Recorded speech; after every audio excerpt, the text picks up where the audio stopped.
The At Your End Step podcast is brought to you by ComicTown. Check them out at www.comictown.net and search for ComicTown Gaming Center on Facebook.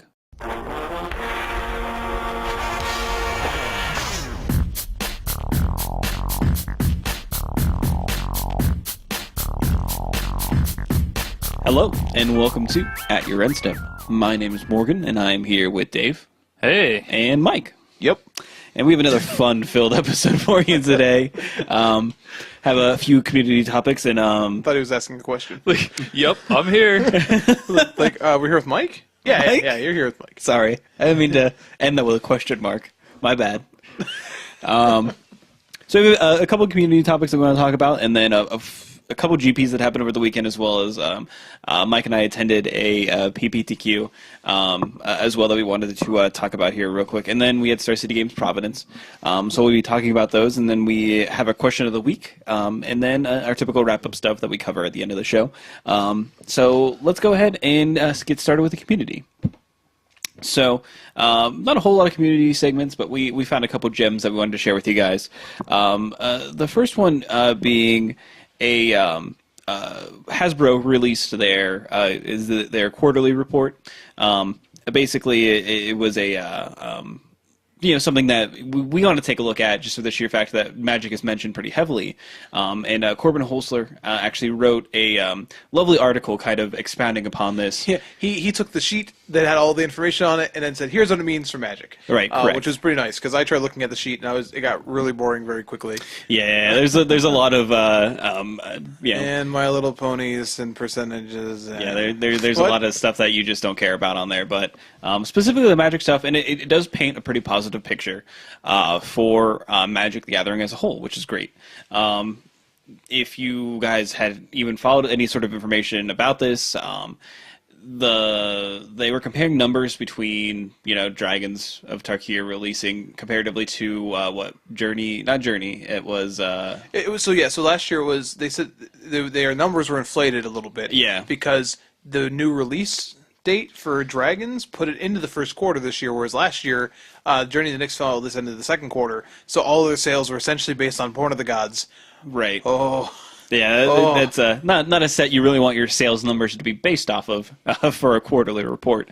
But basically, their growth had slowed based on previous numbers, but they are now reporting that they're back to sort of double-digit growth after Khan's block, basically, which is great. And it does really show you how much a bad set or a bad block can really affect how much the game actually grows. And it's great to be here with another great set, basically, and showing lots of growth potential. And I'd like to see it compared to the last kind of when was really the last great block?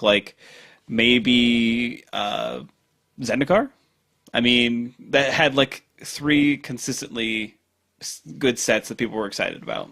I mean, I think both Innistrad and Ravnica block count. While Avacyn Restored and Dragon's Myth ended up being disappointed, I think the excitement was there. Sure. Yeah, I agree with that.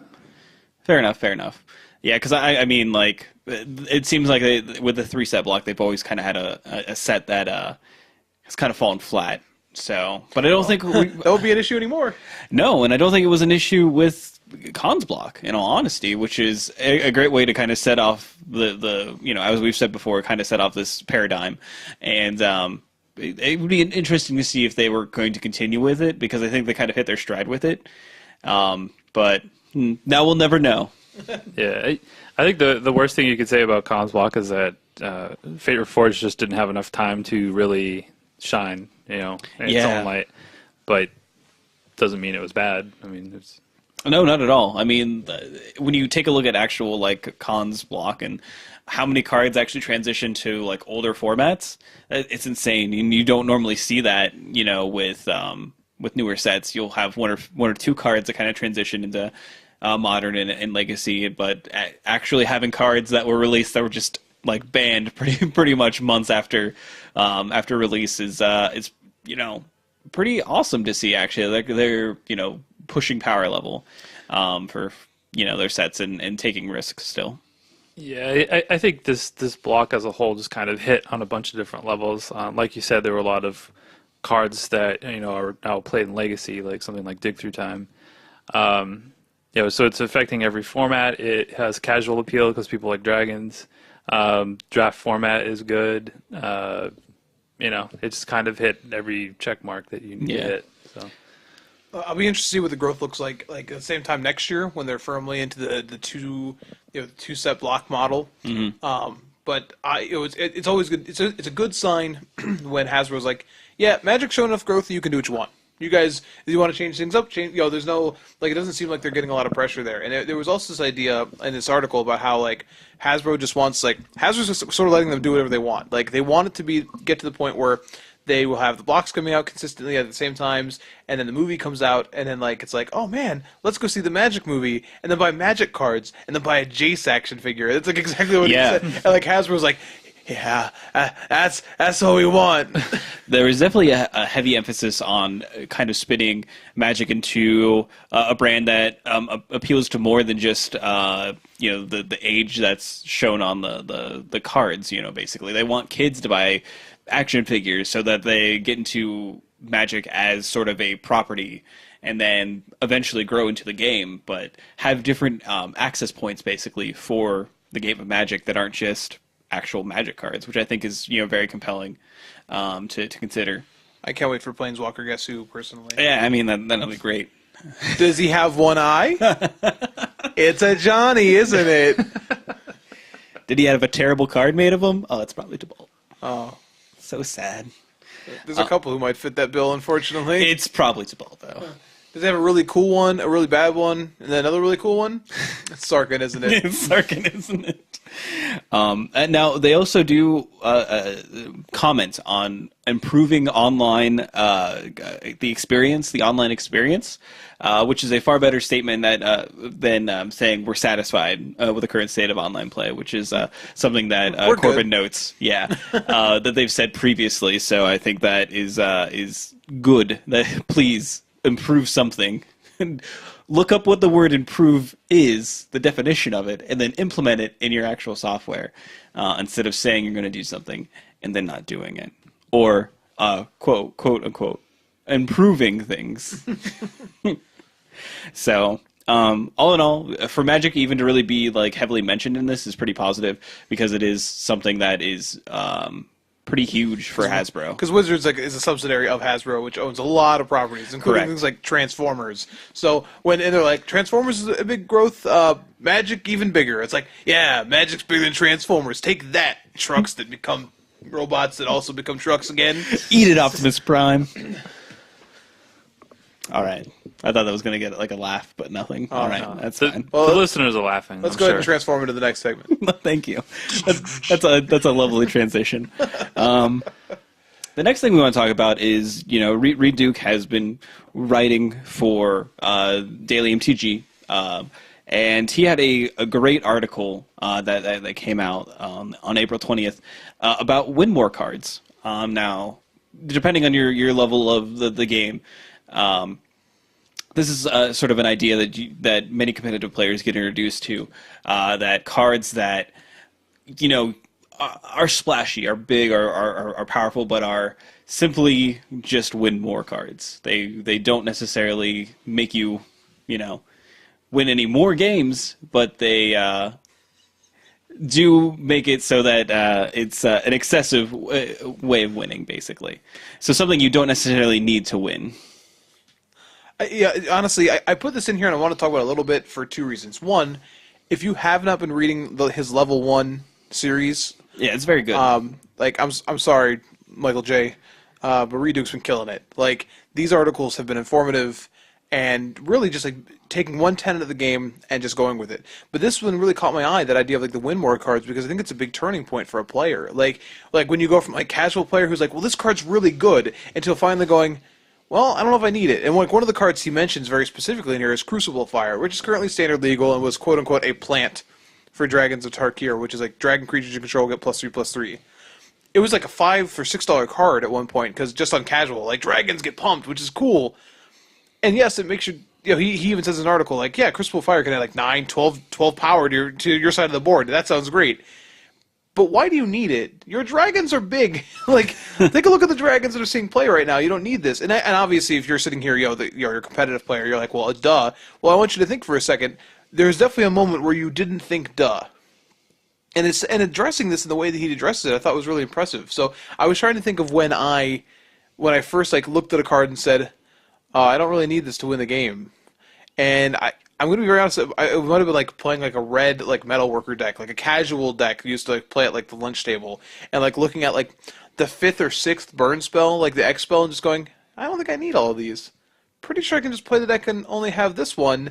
And you're like, that's a casual game, and that's like a big breakthrough. But it is like sort of a big deal when you're just like, well, I only really need 1 to kill this person, not 90.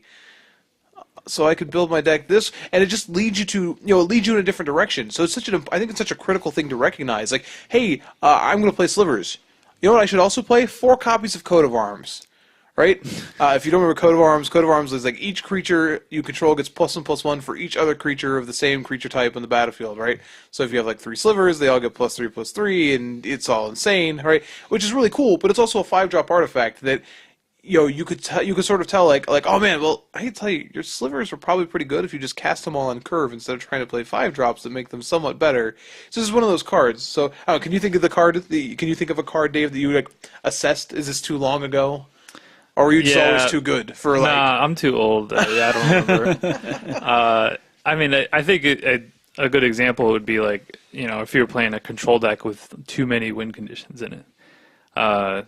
Something like that, where like maybe you don't need as many win conditions. Maybe you need cards that are going to help you stabilize the game.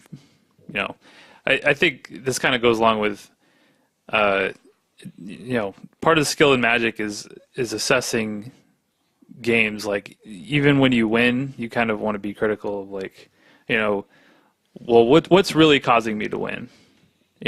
Like. Did I really win because I drew the coat of arms, or did I win because I just had a better board presence anyway? Like, so I don't know. I can't think of any specifics for myself, but in all honesty, I think it's hard for new players to kind of realize this on their own. I think this is something that really like. You could have friends or other players step in and be like, oh, is this card to win more? And like, you might not even know what that means at first, But I think like getting other people's opinions is also pretty helpful in that regard. It makes sense. Morgan, can you think of a card? The only thing I can think of, like, my introduction, my reintroduction to Magic, it was a little bit weird because I started playing initially like pretty lightly casual, but then I jumped in pretty heavily into like playing FNMs and stuff like that, and trying to be competitive with the game. So like actually keeping up with deck lists and stuff like that. But I definitely remember having like a weird obsession with like blue-white artifacts as being a thing that I wanted to play casually, and like things like Mycosynth Lattice and like Darksteel Reactor, like just being like, what? No. But all my things are artifacts now, and they're all indestructible. I don't. This is the best thing ever. Yeah, exactly. Yeah, like just silly things like that, and like trying to build like weird casual decks, and then like actually having that moment when you transition into like starting to play competitive, and like seeing people be successful with these awesome decks, and realize that you're very far away from like being able to build those decks, but realizing like that's where you want to be, and that's where you want to be playing. So just like stepping up and playing with like a better caliber of player, and like wanting to just be more focused about winning rather than being funny or being fancy, it's or still being fun splashy. to be fancy every now and then. Yeah, I mean, most certainly, it's awesome when you can win large tournaments with Chandra Firebrand in a Grixis deck. Yeah, that's a really cool thing to do. So I actually just remembered my first FNM deck. I think I mentioned this on here before. My first FNM deck ever was a Cephalid Constable deck. Dave, you remember this card? Is this the 3-drop 1/1? Yes, it is. Okay. That whenever it dealt damage to an opponent, they they return permanents to their hand equal to the damage dealt. Yeah. So the deck was all about trying to make it unblockable and then like pump it, right? and like I played a bunch of other bounce spells too, and like I was really excited about this. Like I played like Temporal Spring in this deck. Like this is like really bad. Oh gosh.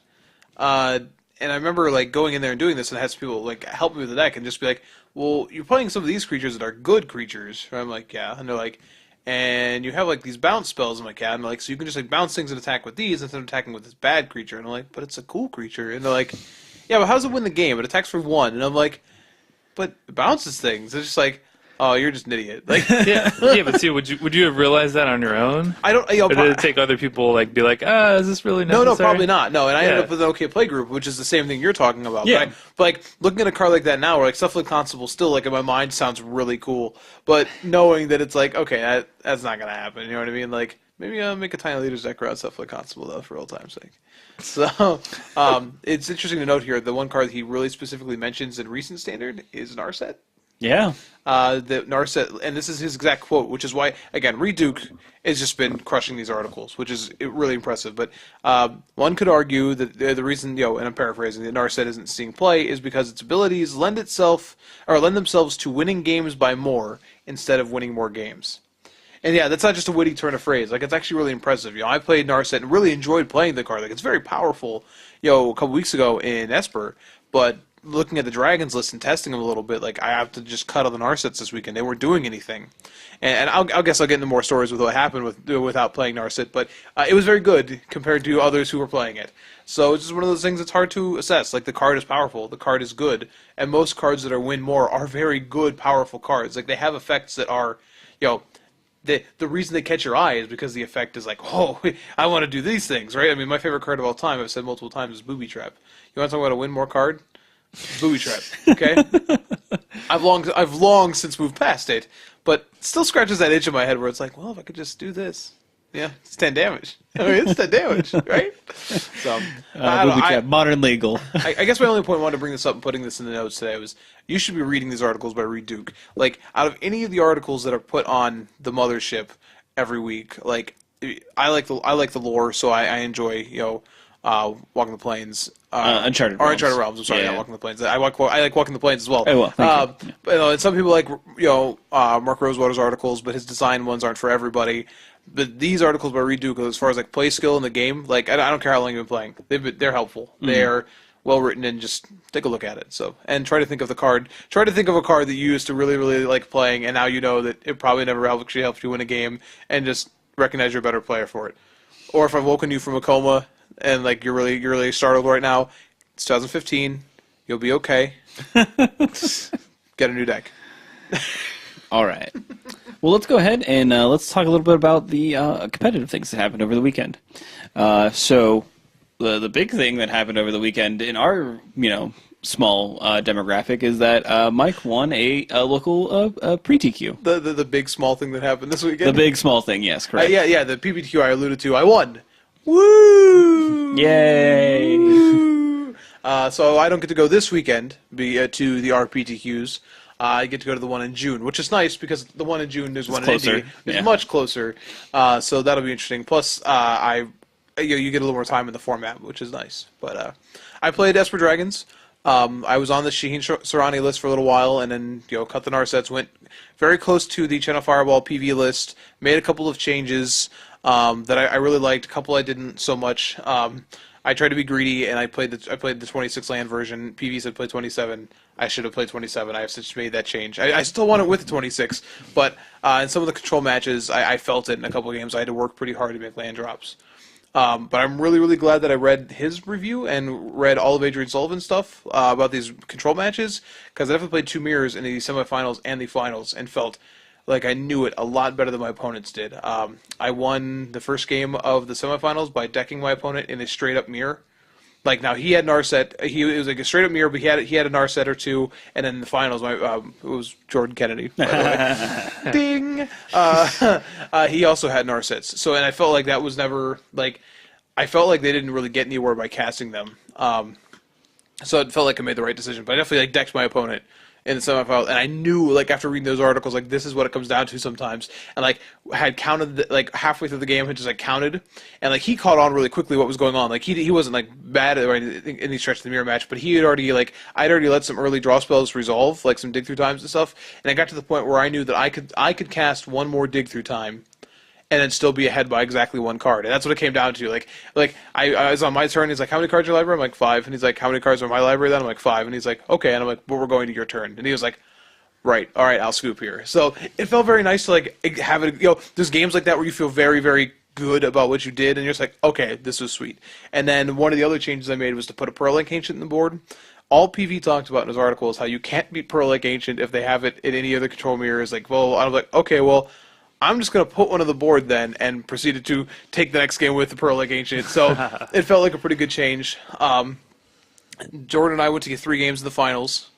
I lost game 2 off of some mana issues, struggled to hit some land drops, and he also, because Shaheen's list was also playing a Pearl Lake Ancient in the board, and he was on that list still. So I didn't have enough mana to really combat it, and he definitely brought down the Pearl Lake Ancient in game 2 while I was still struggling with mana, and I'm just like, nope, can't do anything. Like, I would have had to hit, like, lands into a Thoughtseize and another removal spell so I could, like, kill it, or, like, Thoughtseize him and then kill it in response and hope he didn't counter any of these things, and it was not a good time for me. But any of the games where I hit my land drops, I felt pretty comfortable. So, no offense, Jordan, if you're listening, but I smoked you.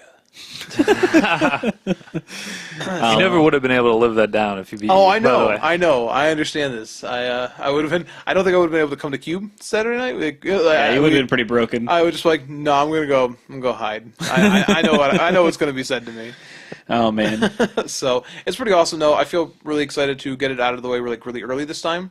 Like, oh, okay, cool. I don't have to play like the head judge. JP was the head judge, and he was like, now I have to tell you now that you've won. You are not allowed to play it anymore. Please do not, like, da-da-da. And I was like, those are the nicest things you've ever said to me. Like, you're not allowed to play another PPTQ this season. Great. See ya. Perfect. These tournaments are awful value. You will be sadly missed from Comic Town's PPTQ. So, interestingly, you probably wouldn't have been able to go to that anyways. So, well, yeah. you'll still be missed. Sorry.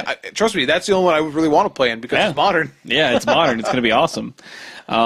So I also went to the PPTQ. I did not fare so well. I played Abs and Aggro. I played Brad Nelson / BBD's list. Some of their alterations, some of the BBD's alterations I made. Just did not fare so well. The list, I still think Junk still has merit. Junk Aggro especially still has merit. It feels like. If you could just see the look that Dave's giving Morgan right now about Abs and Aggro. Oh, so you did poorly with Abs and Aggro. But interesting. Please tell me more. But I still think. Dave just became the condescending Wonka. It just happened. He just pulled a top hat from under his chair and put it on. Like, I don't even know where it came from. It's pretty brutal. Now he's eating the mic. I didn't know it was candy. Yeah, I mean, it's not candy. Don't do that. I don't feel, and honestly, I don't feel bitter about the deck. I don't think the deck is bad, and I still think it can have game against both the Esper lists as well as Mono Red, which feel like they're going to be the fairly dominant decks past Pro Tour and things like that. But the cards didn't necessarily swing my way, and I don't think my particular build was up to snuff. But I did decide to change it a little bit and play the game day, and actually ended up winning that. How many people were in your game day event? It was 8. Single limb game day. Yeah. Instant Thunderbreak region. First of all, that's all I cared about. That's the best part. That is honestly the best part. So it was fun, and I went undefeated in that. So. I'm not saying that it is, it was 8 people. It wasn't like anything huge or anything like that. So, but I am a champion. It says so on my playmat. So, he got more for winning that than I got. Like I was like, oh, so I get like a paper or like an envelope that like has the information about the RPTQ, and they're like, oh no. And I was just like, man, what a ripoff. Like. I want something to feel special. You had store credit. You bought some junk stuff. I did. I bought some Siege Rhinos and some Dromokas commands. So So I can play that deck if I want to, but I don't want to. Yeah. I won't play Esper Dragons. That's all right. I bought a Dragonlord Slumgar with my store credit, so we're both building towards, So what you're saying is you're going to use your store credit to steal my store credit? Roughly. Until I kill you. Well, yeah, until you kill my store credit, and then you get your store credit back. It's terrible value. I'm not saying it's good. But yeah, it was a good time. It was a fun Saturday, and we went over to Dave's and cubed, and it was sweet. And Dave went 3-0 in cube. It was very impressive. He commanded the "it must be so." I Yeah. was like, "Oh, I won this today." And Morgan's like, "I won this," and he's like, "Well, I guess I have to 3-0 tonight." And I did. And he did. He 3-0 6-0'd. Yeah. It was That's impressive. pretty impressive. I mean, yeah. he designed the cube, so I mean, Yeah, he has a leg up It's not against really everyone. impressive when he wins, but we're gonna give it to him. Whatever makes him Yeah, feel you got to better. give me something. I didn't get to attend either of those other events, so you know. All right, let's go ahead and talk about GP Kyoto. The first Legacy GP held in Asia, which is pretty surprising. I guess not so surprising. You would imagine like you'd probably want to hold it in a place that would be able to have access to sort of a more central location, maybe like Europe or something like that, where people could probably relatively easily travel to. Because Legacy, not everyone has a Legacy deck, but were there numbers released on how many people attended? I'm looking that up right now. We don't have it in the show notes. It was 1,943. That's still a pretty healthy amount of people that showed up, Yeah. so that's pretty awesome in all honesty. And it seems to kind of be sad that there wasn't any video coverage, but for most like Asian region GPs, usually they actually don't have video coverage for those a lot of the time. You sometimes see it from I know there's a specific like Japanese streaming provider that usually does coverage for those as well. I don't know if they're doing it for this one, but Legacy people like to watch, especially when Wizards does it, just because it's pretty interesting. And then since Star City Games, since we don't get Legacy every weekend, I'm pretty sure there's probably a lot of people out there that really would like to watch it. But Yeah. oh well. I was a little surprised by the numbers. I kind of expected a lower turnout, Yeah. but I mean, Legacy does have that kind of niche following, and I'm sure a lot of people in that region have been clamoring for a tournament like this to play in. I mean, we've seen some of the Japanese pros travel to play in Legacy GPs, like Tomohiro Saito. So, I mean, I'm sure he was happy to have one in his own country. Yeah, most certainly. The whole tournament was won by Yuta Takahashi. He was playing Blue White Miracles, and this was his third GP. Third GP win? Yep. Third GP win. Okay, correct. And Shota Yasaoka ran it back. He top 8'd this event. A completely different format than what he played, at the Pro Tour. It looks like Omnitel is pretty popular at this event, which is what he played. Mm-hmm. So it looks like it's 2 copies of Omnitel in the top 8. That's a flavor of the show and tell decks that you don't see very often here in the States anymore. Yeah, Omnitel plays show and tell, but it has only like 1 Emrakul. It's no Grizzlebrands, no sneak attacks. This is all about getting Omniscience into play and then just doing whatever you want. Yep. And that's fine. Some people, that's just what they want to do, man. They just want to be able to cast their spells and not have to pay their costs. I can't blame a man for that. So, I didn't really go through all these lists with a fine-tooth comb, but when I was looking over the top 8 list, there was one deck that kind of caught my eye. I can't imagine which one it was, Dave. Was it the one that had Delver of Secrets in it? And Yes. Tessiger? Oh, and other things. So this was played by Yusuke Morinaga. He's definitely playing 4 Delvers, 4 Young Pyromancer, 4 Monastery Swiftspear, 1 Tasiger. So he's basically like a Grixis Delver deck. But I was just like, man, these are all the cards I like to play. I could play a lot of these in Modern. Yeah, this is The one true name Nemesis. That's important. That's an unfortunate. You got to throw it in absence. there.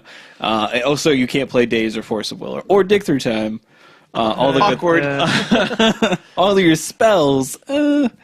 Yeah.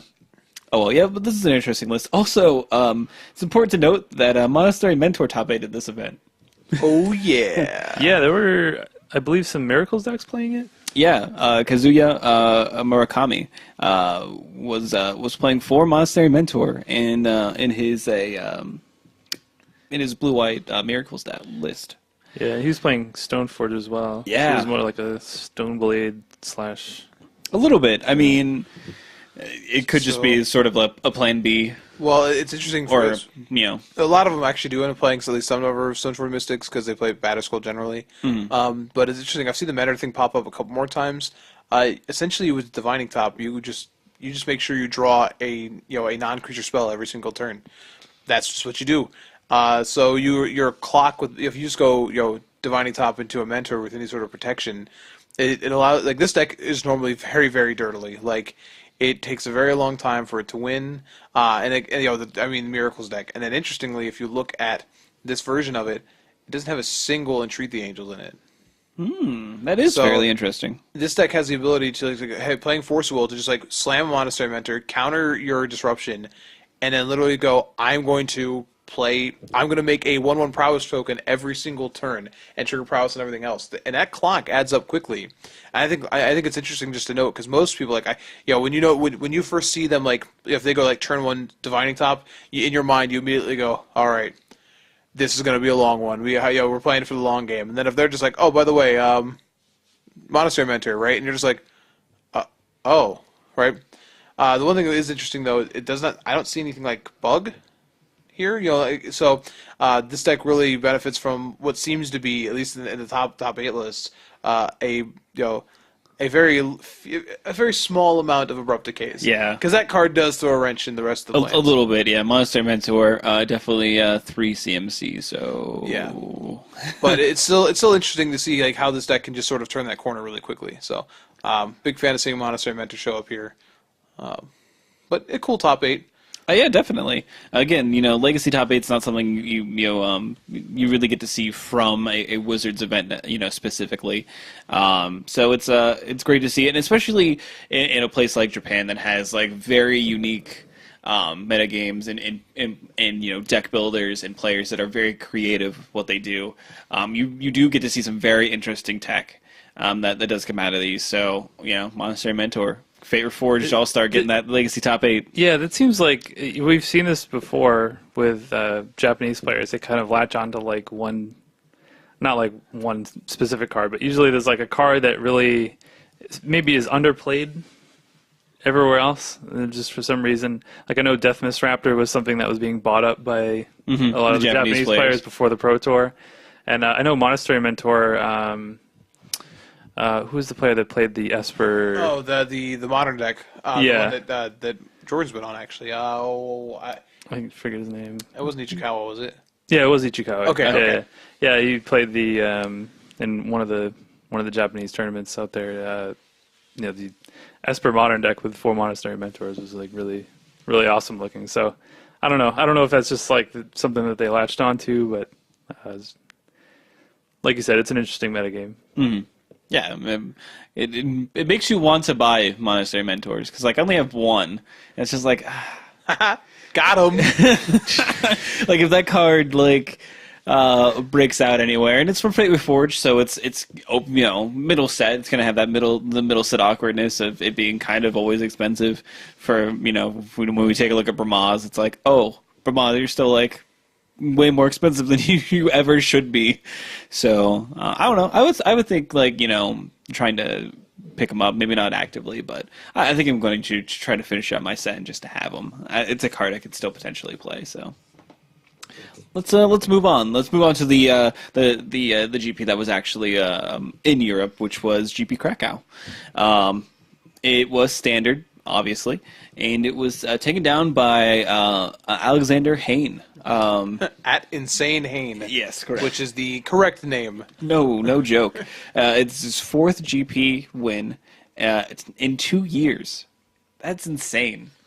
Literally. Hayne. Insane Hayne. Yeah, yes, correct. That's just crazy to actually think about. No one doing that has got to be fairly difficult. And Hayne, he notably plays control decks and stuff like that, right?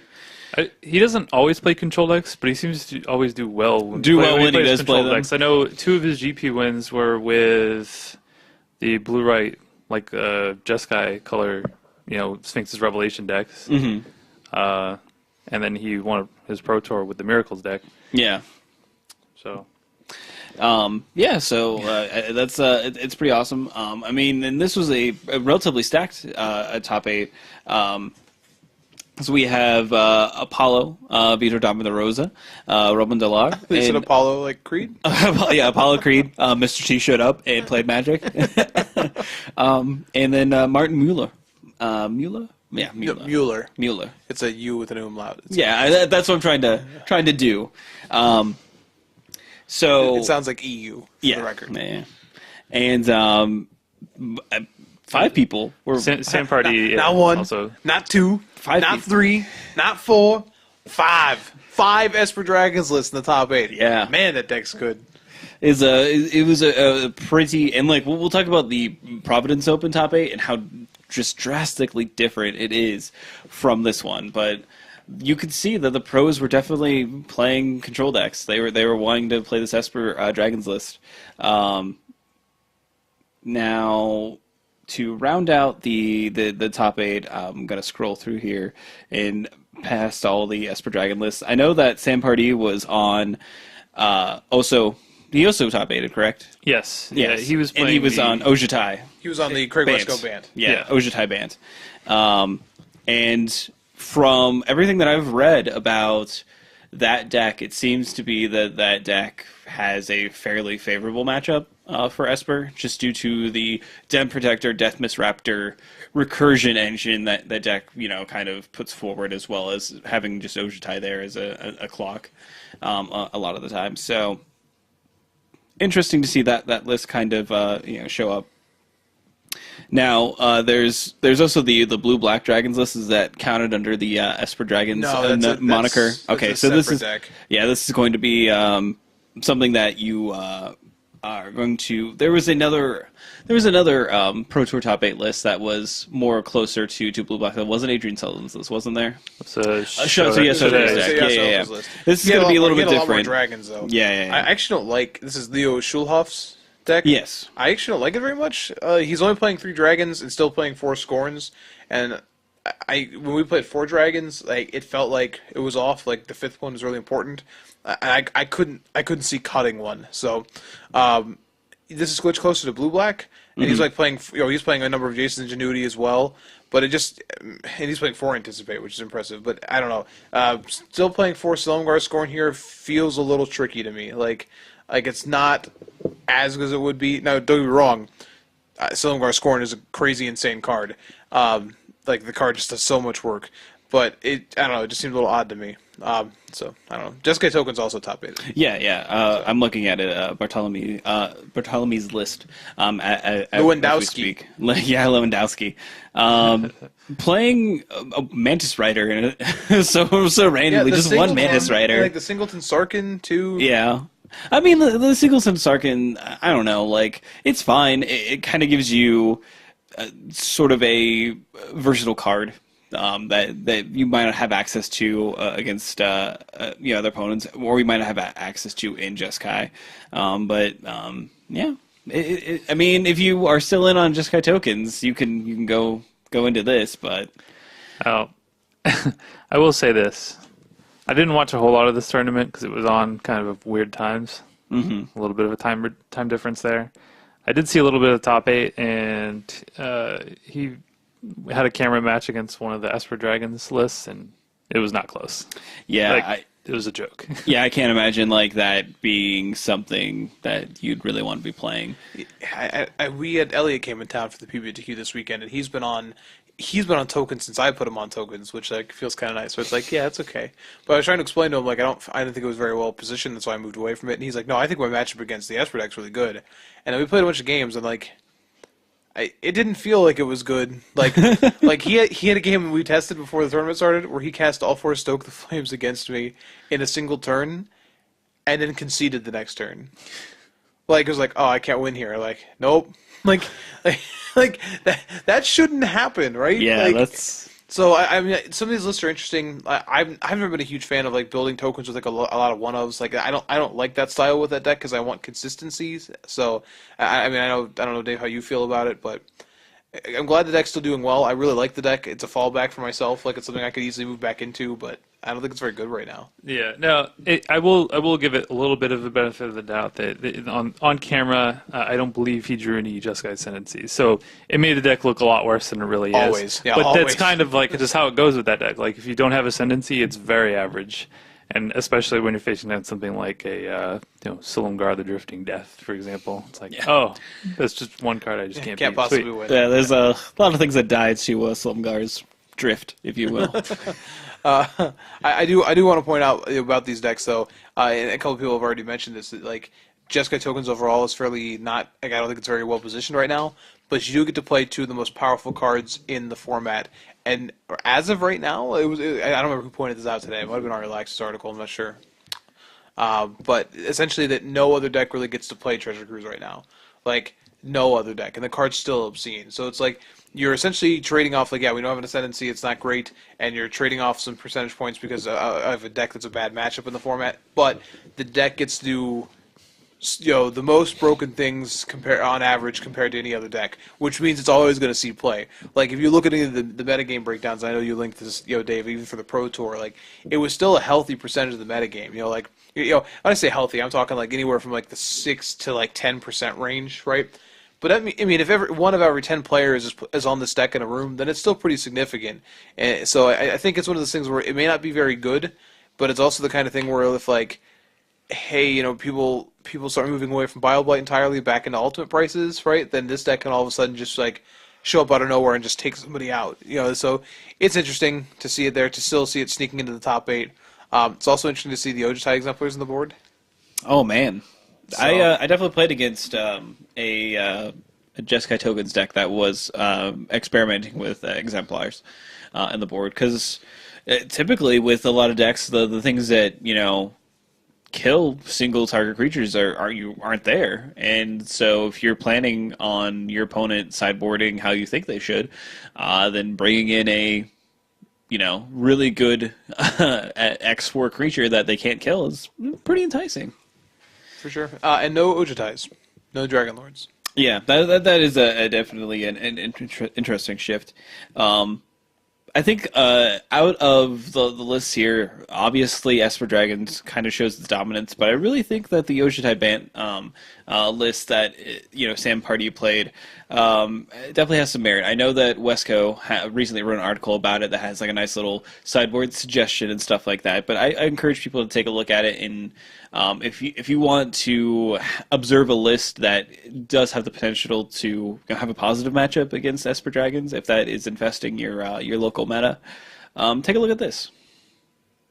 Per the recommendation of the people that played it, and that, I mean, who's other, if you can, you can probably trust Sam Party and Craig Wesco when they tell you how the matchup is. Yeah, I will say, I mean, kind of the other deck that I would point to if you're trying to beat Esper Dragons is playing red aggro. Yeah. Whether it be mono red or red green. I do want to point out, I know you mentioned the day 2 metagame breakdown. So red aggro was the most played deck in day 2. It had 31. And put no one in the top 16. Right. Yeah, it was 20% of the field and 0 in top 16. So now I don't know if I don't think you would attribute that to all the Esper decks, though. I will say this: the Esper deck is weak to mono red, but I don't think it's game 1 you can't win. You don't win. Yeah. But it's not such a dog that it can't win.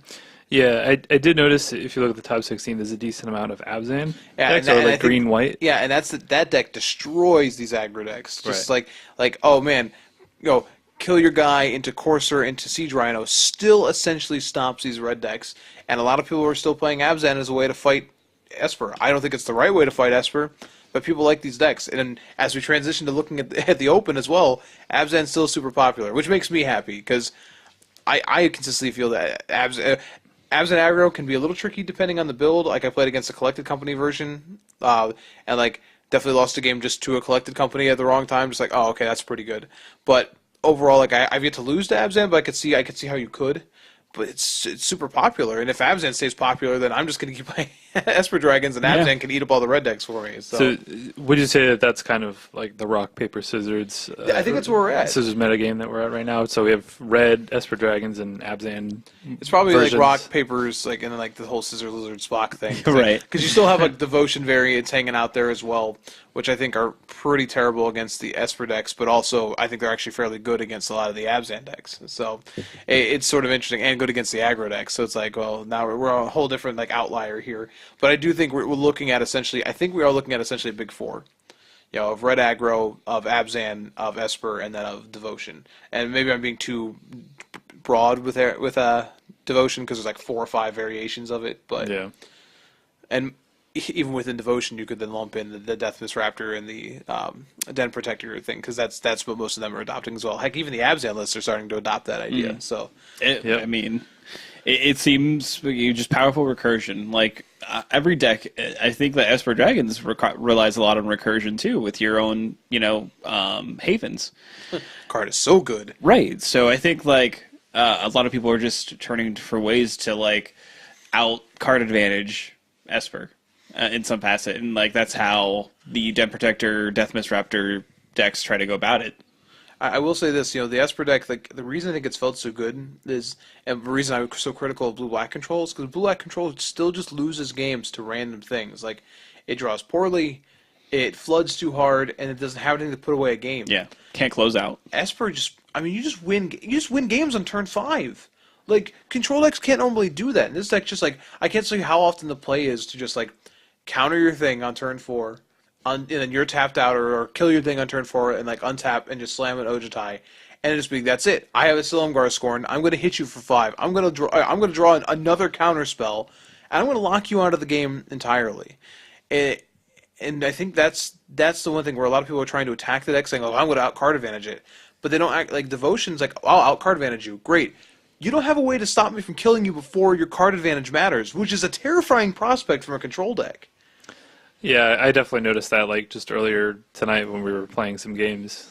Like, you just, like, jam an Ojutai or, like, get Ojutai Silumgar on the board, and I was dead in, like, 2 shots, basically. Yeah, it's like where the red deck would have had, like, infinite draw steps to hit burn spells. Now it's a lot less. And I was mentioning in show chat the other night, just, like, testing how many decks were, like, post board just trying to, like keeping okay hands, just slamming, Master the Unseen on turn 2. And how often I just didn't care. Like, it's like, okay, Master Unseen, you can't make a guy until your 4th land drop, maybe your 3rd if you had a mana guy, and I'm still just going to play an Ojutai. And even better, then I play Silumgar after it, and I just keep wiping your board.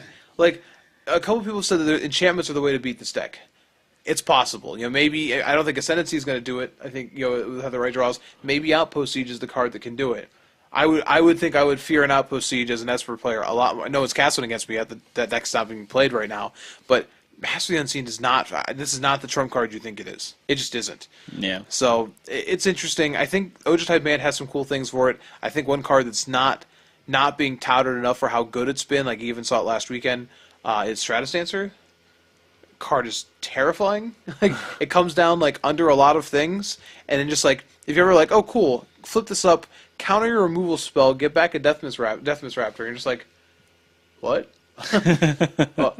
No, I don't want that to happen. Yeah. I don't. So that's pretty crazy. But I don't know. I think this is. Thank you, Stratus Dancer, for being a really good sleeper. Thank you, weird Raphael looking art. But whatever. I don't want to go on too long about this deck. I mean, I'm in love with it. I submitted an article legit about Silumgar Scorn by itself. Like this is a thing. But I think the way people are going about trying to attack this deck, like they have other control decks in the past, is just wrong. So I'm really excited to see where the metagame goes from here, based on this deck popping up, or doesn't go from here as we move into SCG Providence. Yeah, I mean, so if Krakow is one side of the coin, then SCG Providence is the other, because there's no Esper Dragons in the top 8. There's only one in the top 16. This tournament was won by a 14-year-old world-renowned Yu-Gi-Oh player, Oliver Tomiko, who was playing Abzan Whip. I really wish he was wearing like a big like pyramid necklace, like, and while he was playing, he just like became an adult. Like, I'm sorry. This is like really bad, like Yu-Gi-Oh cartoon references. Yeah, But just it like, is, but it's actually as soon as pretty it's like, oh man, I gotta play a 14-year-old Dor. When the match actually starts, he becomes like a 29-year-old. It's all good. He defeated Mono Red Aggro in the finals. And rounding out the top 8, we have Solitary Reanimator, Abzan Control, Abzan Aggro, piloted by the Boz, Andrew Boswell. The Wizard of Boz. Another Abzan Control list, a Jeskai Aggro list, and another Abzan Control list. So, as we stated, Abzan Control still fairly popular. No, I just don't understand. Could it be potentially that people just didn't want to play Esper Dragons? We don't really have sort of a way to kind of take a look at the, day 1 breakdown. Do we have a day 2 breakdown? We have a day 2, usually yeah, do. we have a So let's take a breakdown. look at the day 2 breakdown for the tournament here, given to us by the lovely and talented Ken Crocker. Them bow ties. It was the second most represented list. So we have Absent Control and then Esper Dragons showing up. And there's another 2 Esper lists in the top 32, so 3 overall in the top 32, despite 15 of them making day 2. So something here is causing them not to do well-ish. I'm going to assert this as well. It could be the players playing the deck, and I don't want to insult anybody by saying that, so I'm not trying to, but if you look at the people who did well with these decks at the GP, you've got people like PV or an Alexander Hayne who PV who helped build the deck and create it, have worked a little bit more with it, So I wonder, and Dave, you sort of mentioned this, and it was this week in Cleveland, right? Yeah. So I wonder if in Cleveland we'll see more of this start showing up stateside as more people have time to test it, play with it, and see where it is. Yeah, get a feel for the actual deck. I know that Paul Cheon has been streaming a lot with the deck, and he says that it's definitely very important to sequence correctly with this deck, and I think that could have gotten a lot of people because sequencing is definitely difficult to get down, especially when you're uncertain of your list, uncertain what you're playing against.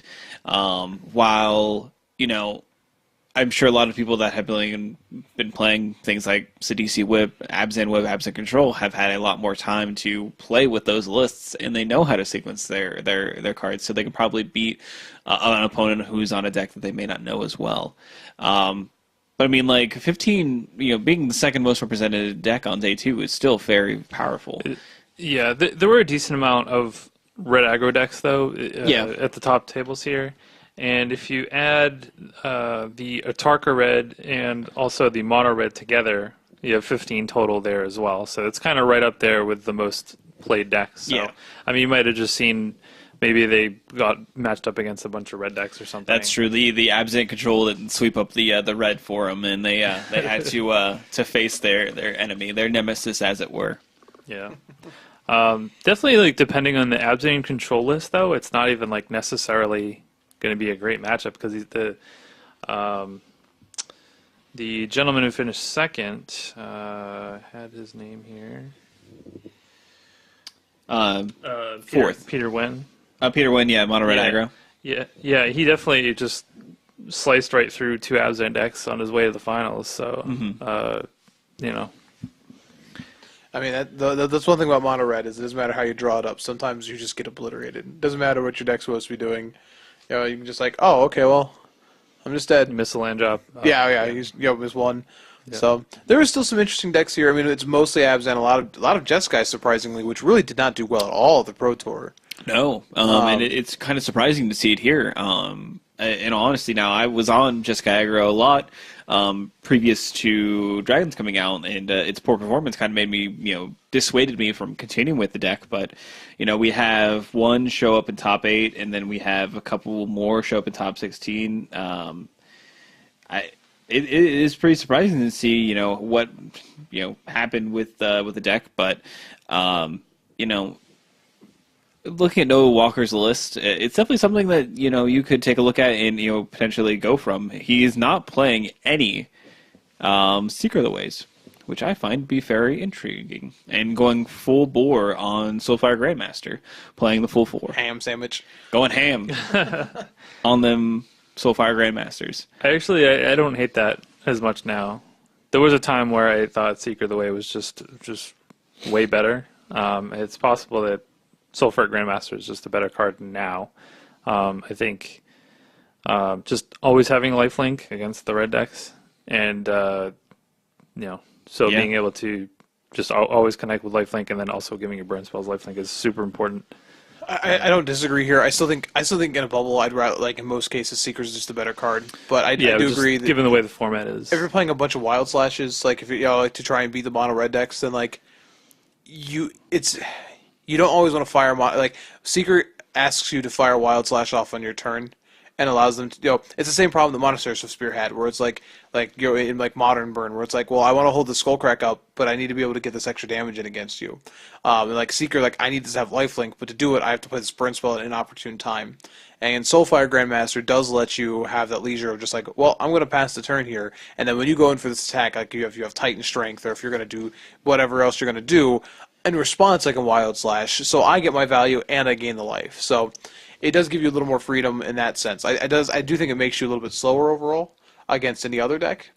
And I don't really like it against most other decks. But I guess in a format where Mono Red is, the #1 deck in multiple events on the weekend, I could see it. Yeah, he has full 4 of the Wild Slashes. Right. So he's slashing just wildly everywhere. Everywhere. Just 2 damage for you and 2 damage for you. The Oprah Wild Slashes. Yeah, the Oprah Wild Slashes. Correct. Look under your chair. Is that why it's on fire?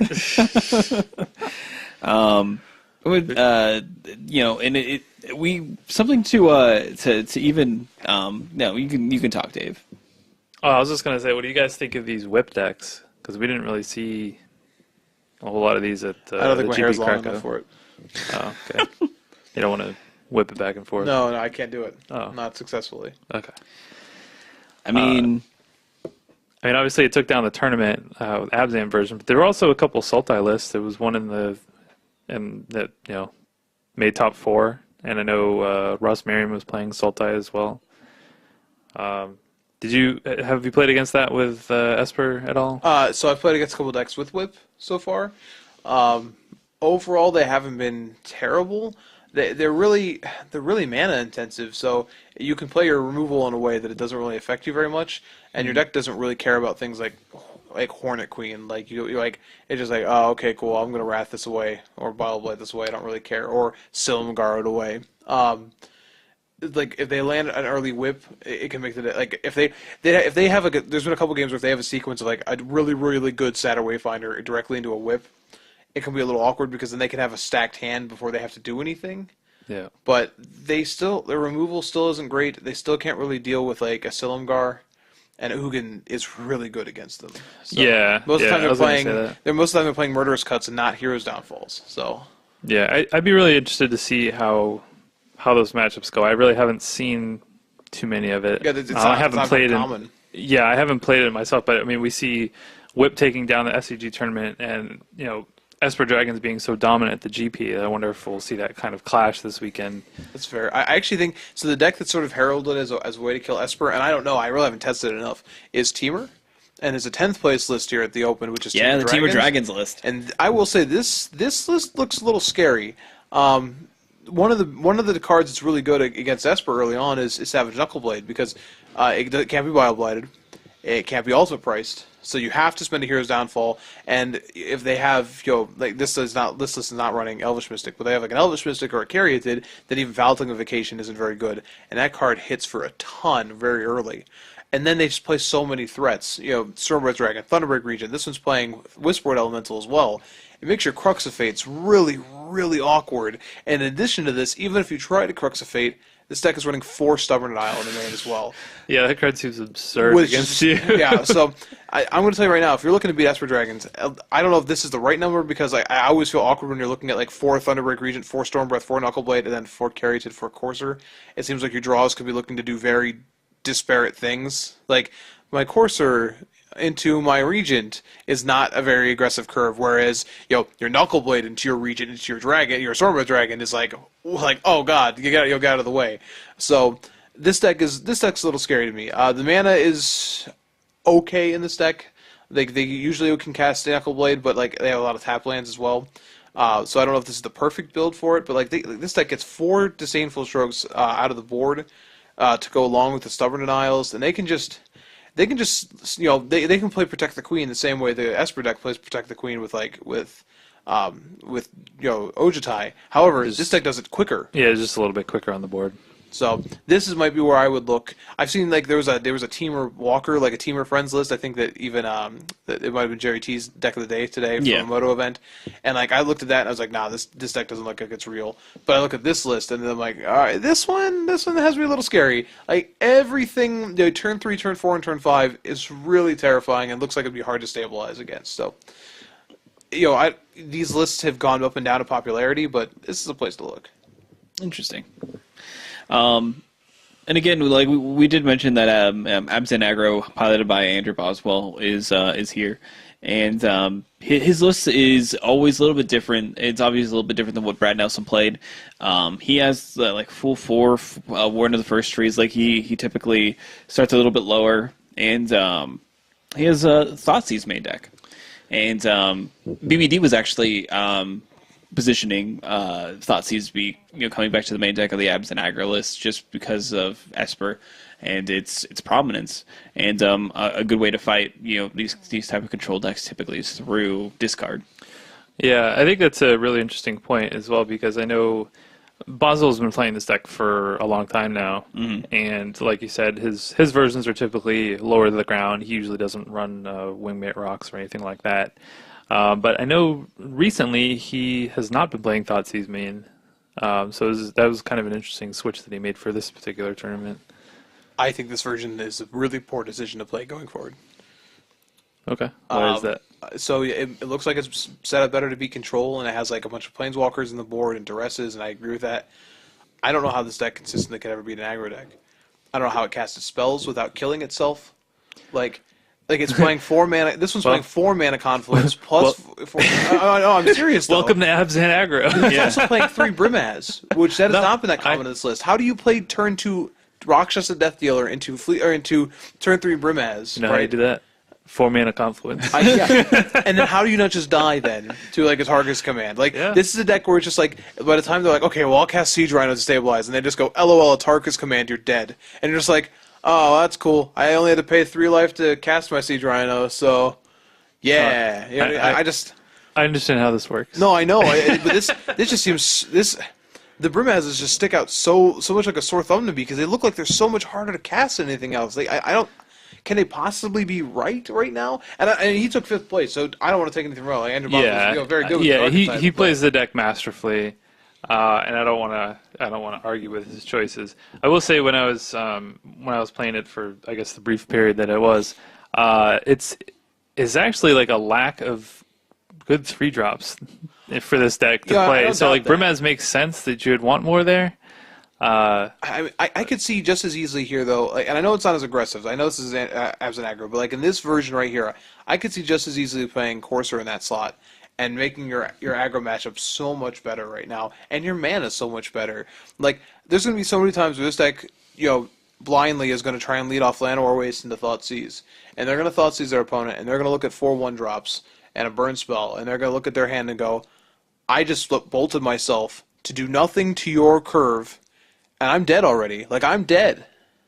So I don't know. I don't think I would play this list. And now, granted, I have also stayed very, very far away from Abs and Aggro the entire format. It's really not my kind of deck.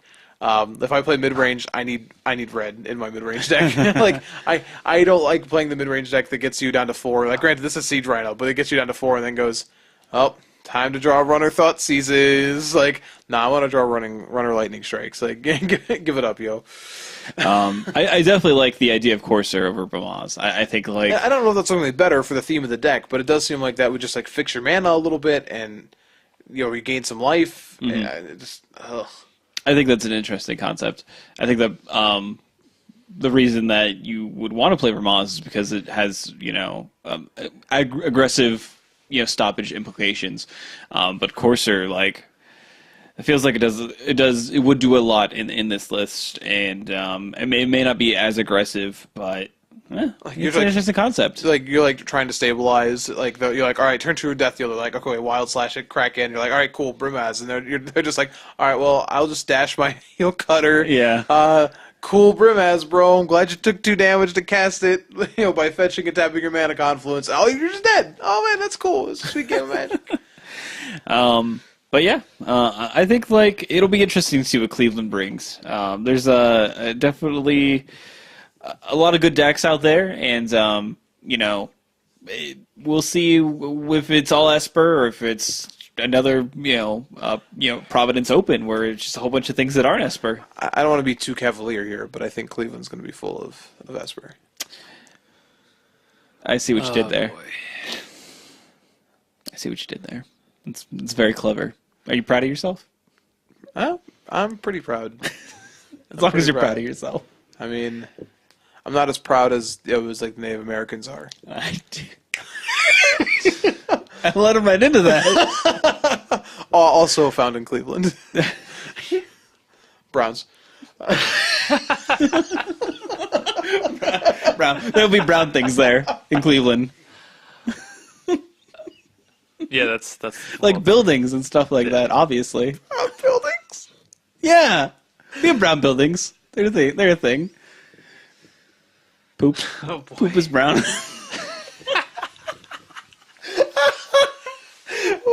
What just happened? Oh my god! I only said that because I knew that Mike wouldn't be able to handle it. This just ran off the rails. People are dead. Can we just name the episode "Poop is Brown" this week? We're almost priced into that, aren't we? I don't want an episode titled that. I really don't either. All right, that's the alternate title of this episode, everyone. Poop is brown. You're welcome. That's the secret title. You can tell your Secret friends. title. Cool. All right, let's go on. Let's move ahead. Let's get away from this disaster area, and we'll move into the question of the week. All right. So since we're on the eve, basically, of the original PTQ, let's revisit the pre-PTQs. We've played in a few, obviously, and I guess the question is, what do we feel? How do we feel about this new structure? Anyone want to lead off? I'm sure Mike has better things to say than I do. Well, so I do want to ask you, Dave, how many PPTQs have you played in? I have played in one. Would you attribute your playing in only one of them to the structure of these? Honestly, I think if it was still the old format, I probably would have played in 0. Really? So yeah, like the only reason why I played in the 1 is because it was modern and it was local for me. But it's not for a lack of wanting to play. It's just I just don't have the time. Fair enough. To play. I just didn't know if I didn't know if having to plan for a second weekend would be an issue. I mean it could be an issue for me, and I'm sure it is an issue for some people. But I don't think it would be that big of a deal. Fair enough. In all honesty. Well, I want to talk about this a little bit here, and I know we played a number, and we played in most of the ones that are local. I think we traveled for the Empire one. Morgan and I did. Yeah. At the beginning of them. So I think 5 or 6 is what we played in so far. Yeah, at least it's a number between like 4 to 6. Okay, yeah. And I think the one thing that's really struck me about this, I like the system. Okay, I played in a pretty small tournament to get a chance to go play in a bigger tournament. The satellite idea has always made sense to me. It's how the PGA Tour has been run. It's how poker's been run. Yeah. It's not confusing to me. I don't mind it. You lose some of the glamour. You know what I mean? Like I said, I'm not gonna lie. There was a bit of an empty feeling after winning it. It was just like, okay, cool, have a nice day. And it was just like, oh man, I kind of feel like this is a small achievement. Like, and maybe it's not. Maybe that's just me being, I don't know, a child or something. But I do feel like even winning an IQ, you get that cool little envelope where it's like, hey, congrats, you did it, kid. You know what I mean? It's like, oh, I kind of want that. So I think there's like some sort of prestige missed out here. Like there's no like playmat or pin or anything. And I think they could do more with that if they wanted to. I don't know if they want to. But the disparity that I have seen in venues has been upsetting. I'm going to be very honest. And I'm not out to trash any store in particular. Like, that's not what I'm here to do. But I will tell you right now that, like, in Columbus, Comic Town has run the best so far. And I wasn't even at that one. Okay? I know the type of event they run, and I know by word of mouth the event they run and how it works. Mm-hmm. Okay?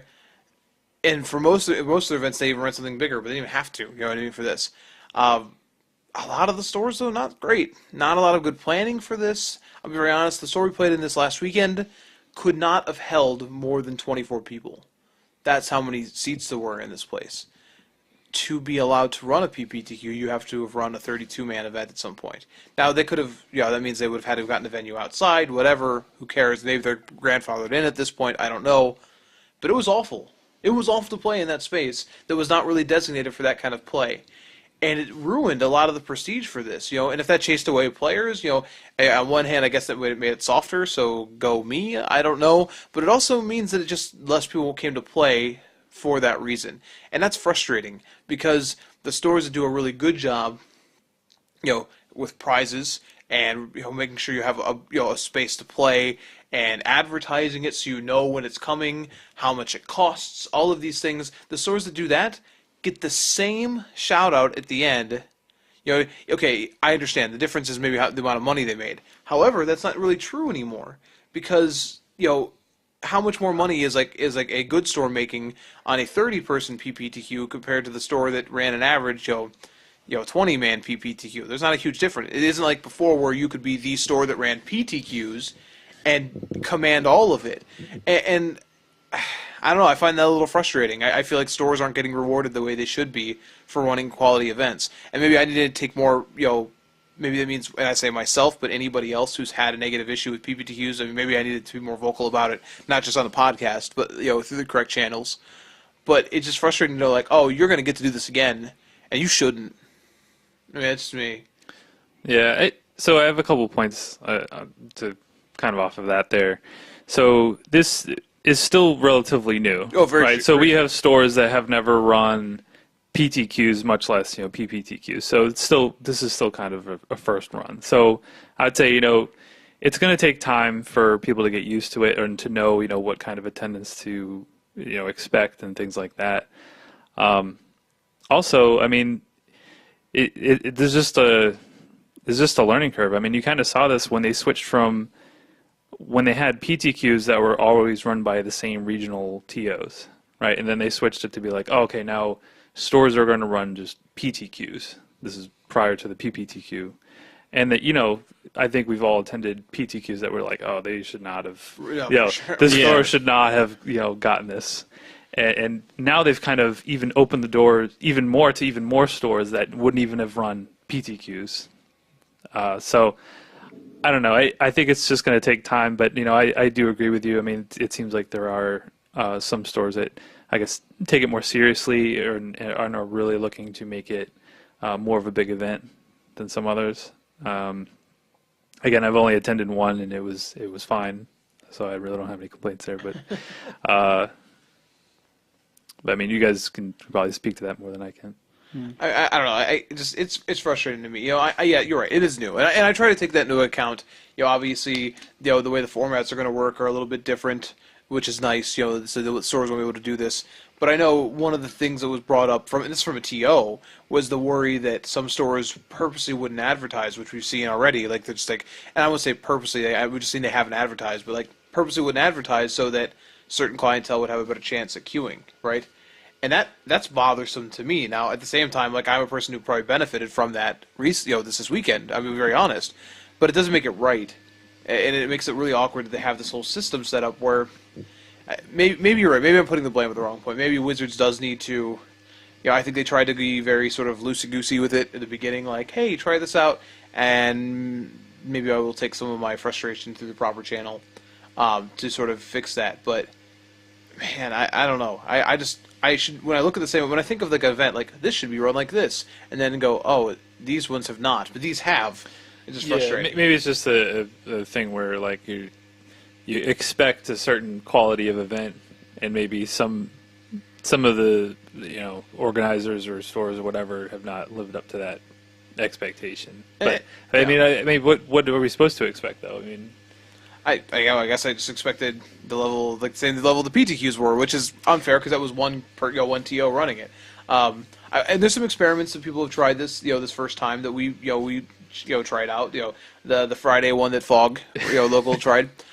probably wouldn't attend another one of those, and that's not their fault. That one's not their fault. That was, hey, we're going to try this. Oh, cool. Friday sounds all right. 3 in the morning. It wasn't all right. It wasn't all right. So it wasn't all right. I get experiments, and they tried an experiment, and that was fine. But at least they tried. I guess I'm asserting that a number of stores have been handed the keys to something they probably should not have been handed the keys to. Right? Like, hey guys, we're giving everyone a chance to do this. You get a chance to do this, and you haven't earned the chance to do this. And they're not viewing it as a chance to become better. They're viewing it like, okay, well, we'll run it, whatever. Yeah. And that's frustrating. Yep, all of them got keys to Lamborghinis, and some of them drove and obeyed the rules of the road, and some of them did burnouts and donuts in the parking lot. They didn't even do that. They just like let it out there and put it in the garage. It's like there is just birds have just been using this as their toilet. Should you wash it? And it's a convertible, and they just left that open. Yeah. It's still a Lamborghini. People still want to drive in it. Well, yeah, but not if the clutch is covered in bird poop. Oh, by the way, not brown. It's not. Yeah, I definitely see your points, Mike. Where it's just like you let the floodgates open, and some of it was good, and some of it was really bad, and it was a lot more of a chance to be bad. I felt like you could go to a PTQ, and for a store to be able to run a PTQ, they had to have run certain, be a certain level, right? They had to be like an advanced store or something like that, I believe. And you had less of a chance to run into a bad one of those stores, I feel, than a bad store able to run a PPTQ, it feels like. So going to PTQs, I felt like I had very many, like, not bad sort of run-in sort of events, but it feels like I'm taking more of a gamble to go to a PPTQ. And in all honesty, we're kind of lucky in where we are, just due to the fact that we have a lot of quality stores in general, that I would feel fairly confident in being able to attend a competitive level event in their venue, in their actual store, and be comfortable. I feel bad for people that do have to travel to these because they don't necessarily have a store that can run these or are very close. And they could be running into the risk where they are going to a store they haven't been to before, and it is bad. And they have a bad experience, and that makes them not want to play the game. And I think that Wizards is taking a pretty dangerous leap, potentially, with those people. And not having this be more regulated in some facet. It is an interesting thing because you can also make the argument that people are going to be like us, where they play in their local stores, they play in places where they've been because they have that flexibility. There are a bunch of these that are run. You don't have to attend everyone like you would have to feel like you'd have to attend every PTQ to have your chance to queue. But it'll be interesting where this system evolves. I don't think it's bad. I do enjoy it. I feel a little bit upset that you are rolling the dice a little bit more than you used to attending these events. But I think that overall it's a positive change. In reflecting on the PPTQs that we have attended, overall I think that they have been good for our area. But I worry about other areas. I also have one other thing to mention about this, and this is probably going to sound like a really selfish point, so take it for what you will. But I also, from a competitive standpoint, have not enjoyed these PPTQs. Yeah. I feel like they're far less competitive than PTQs were, and that upsets me because it's been posited by some players that I know personally that these are easier to win than an FNM. Because your local FNM actually probably has more grinders than some of these PPTQs have had, and I don't necessarily disagree with that. It probably varies heavily on which PPTQ you go to, which weekend, and the fact that this is already we mentioned how it could come down to this, and it looks like it's coming down to scouting, picking the PPTQ you can win. You know what I mean? And you're having these players get funneled into this one tournament where the competitive level of that one, the competitive level of an RPTQ is probably hilariously outclassing the average PPTQ, right? And I don't think that's actually how that should work. Mm-hmm. Like in my mind, it should be like a level and then a step up. And this is not just a step up. This is going to go from sort of like whoa to okay, here's the big leagues, right? So I don't know. It's sort of frustrating to me from that. And again, I'm not trying to be. Again, I don't know. Does that sound selfish? Does that sound ridiculous? No, I don't disagree with you. I mean, a good example of this is local grinder Dan Musser. How many PPTQs has Dan Musser played in? 2. How many has he won? 2. Ding. So like, I mean, Dan is a good player, like consistently, and if he can consistently just go to these things and just win, playing like the same deck that he's played forever, obviously, so very skilled with it, but. Yeah, I did definitely agree with you. Like the actual level of the people you're competing against is not the same as a different competitive level event, as an open, right? As a PTQ. And I don't say this from sort of like condescension because like obviously like I haven't won a PTQ, right? And I had to play a couple of PPTQs to win one. But I do still feel like when I go to an event like that, I enjoy the competition. You know what I mean? Like losses can be frustrating, but I like knowing I played against good players playing good Magic, and I don't feel like these PPTQs always submit that. And again, it sounds really bad because you could be listening and be like, "Well, I played you in a PPTQ," and I'm not trying to insult anybody very specifically, but you also know if you're the player who, put your random deck together for the fun of it because your local store is running a tournament. That's fine. You're having a good time, but I mean, it's not really up to the snuff of what the system should be. Yeah, that's just what it is. Yeah, this isn't game day, except for ours was essentially. Immediately followed by. Let's not belittle any game days here, all right? Let Morgan enjoy. Essentially, what I'm saying is that all game day winners are false kings. Champions, if you will. And I earned my end. My playmat has an end on it. Thank you very much. Yeah, I definitely, just to kind of touch on what you were saying a little bit there, I definitely feel like the PPTQs do not have that same prestige like PTQs. You would kind of like the schedule would come out, you know where they were going to be, and you would plan around it. You'd be like, oh, okay, this weekend, we're going to drive to Detroit or whatever and play in a PTQ or wherever it may be. You're willing to drive for those. You're willing to go out of your way. And you knew who you were going to see as well. Right. Yeah, and this one, it's like, oh, I guess I'll go to the local PPTQ that has 20 people, and maybe I'll see a couple of my buddies. 20 people, 20, 30 people, I mean, that is an FNM essentially. I mean, yeah, old PTQs. That's Comic-Con's FNMs. Yeah, old PTQs would routinely have, I mean, at least around here, like 100 to 200, right? Yep. So, I mean, they weren't small tournaments. It just doesn't feel the same. Now, obviously, we haven't seen any of these regional PTQs yet. Maybe those will have, that kind of old PTQ feel to them. I'll let you know in June.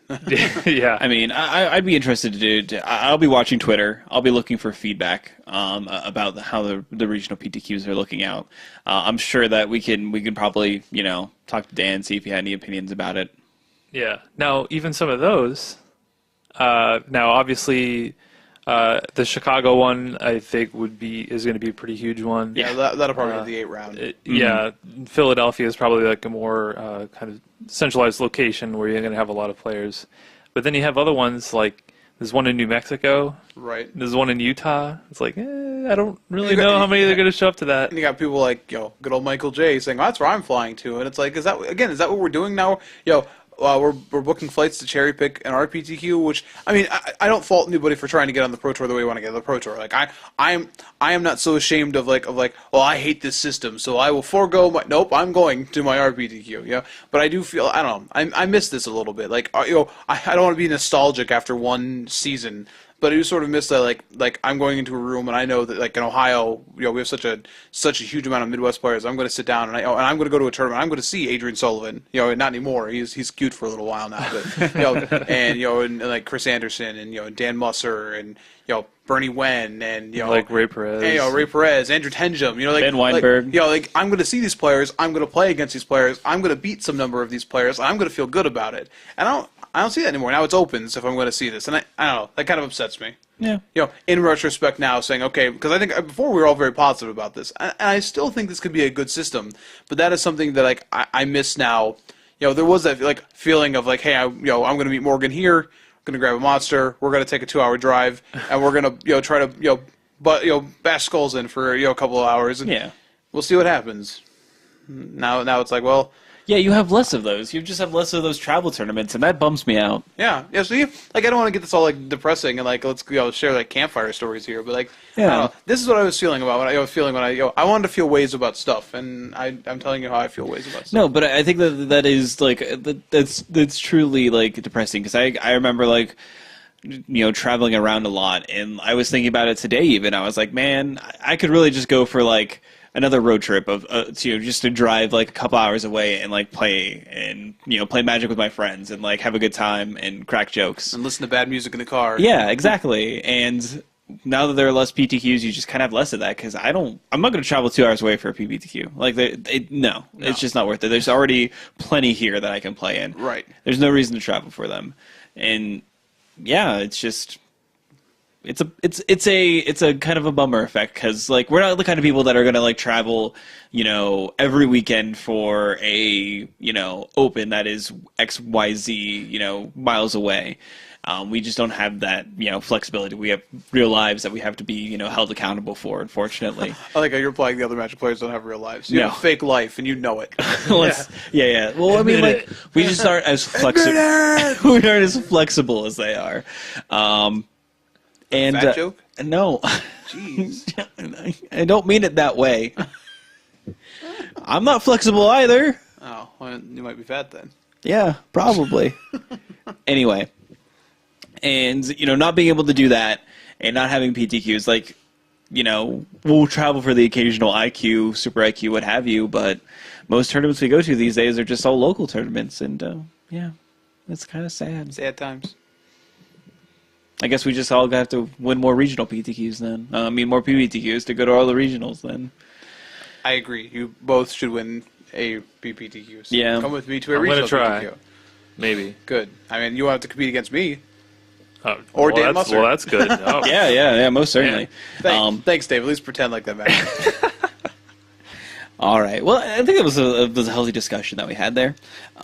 So to wrap everything up, well, obviously there are the RPTQs this weekend, so be sure to watch your Twitter feed, root for your your local player that you are hoping does well in them and gets queued for the illustrious Pro Tour. Would you say your local champio? Yeah, your local champion. Champion! There's also Star City Games Cleveland over the weekend, which like none of us are attending. Which is terrible. And this is awkward. Like it's like, oh, we were complaining about not driving to events, and it's like, oh, here's this giant open 2 hours away. Unfortunately, we have some softball tournaments or games we got to play. Family events. Yeah, we got my wife has a wedding shower, or bridal shower she has to go to, and I've got to not go to it, but sort of support and help my brother out with the wedding stuff. So real life stuff taking precedence. Dave's got this kid thing still. I don't know. Yeah, it's super lame. Not your kid. Yeah. Wow.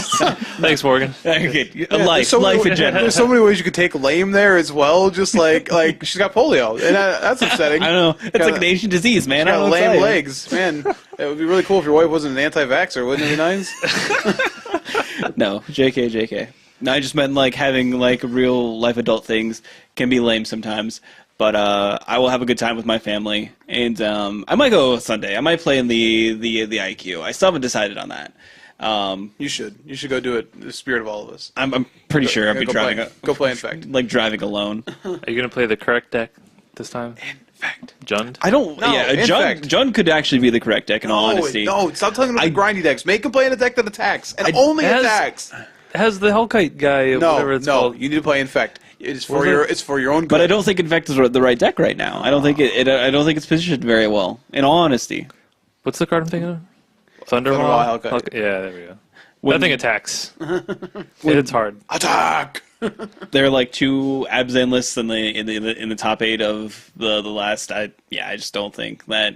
Maybe you should play that Jeff Hoagland special. The the Blue-Eyed Fairy Dragons. Blue-Eyed Fairy Dragons. Definitely playing Silumgar Scorn with Dragonlord Ojutides and Mutavaults. Yeah, guess what? Mutavault is a dragon. Is a Daggeron. So you can turn your Silumgar Scorn into bad dissolves? Well, so the idea is like you're already attacking with the Mutavault. Like, 'cause there's been a number of lists, like there's been a number of Merfolk lists like that are trying it out as well. So it's like attack, activate mutable, attack with these. And when people try to do stuff, they're just like, oh no, actually you're just gonna take all this damage. Like you're gonna take it and you're gonna like it. Because a lot of people will let you activate the mutable first. Like I'm the person who would do this. Like I want to path your mutable, I can kill the rest of your creatures. So then it's like no. We're already attacking, sir, and I'm Sylvangar scorning your things. Oh, and those are tears. Dragon's tears. And of course, Comic Town. Well, the road to Origins is still a road that you can travel. Another well done. Yeah. Well done. Another month worth of open trials. Yes, correct. Every F&M. It's essentially you're going to win store credit, F&M promos, and a $50 voucher. How about that? Oh, and a buy. And a buy. Yeah, the buy is immensely important. You could win this Friday and go to Cleveland for free. That is a huge bonus, yeah. So definitely continue to check out their events. They're, obviously running them every Friday night, both draft and standard.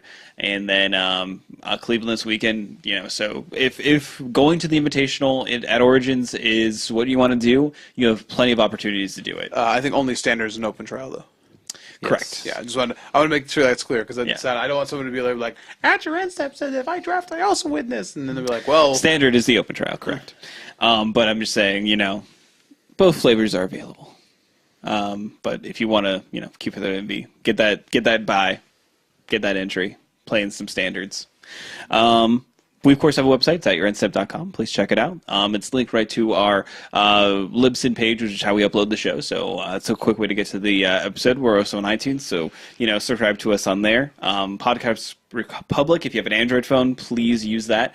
You can subscribe to us on that, and it gets uploaded as soon as iTunes does. MTG Cast, if that's your preferred method, just to get all the MTG podcasts, we are on there, so please continue to support that website. It's an amazing repository for everything MTG. And, follow us on Twitter, at your end step. And, that's pretty much everything that we have for you guys this week. We'll catch you guys next time. Thank you, and bye.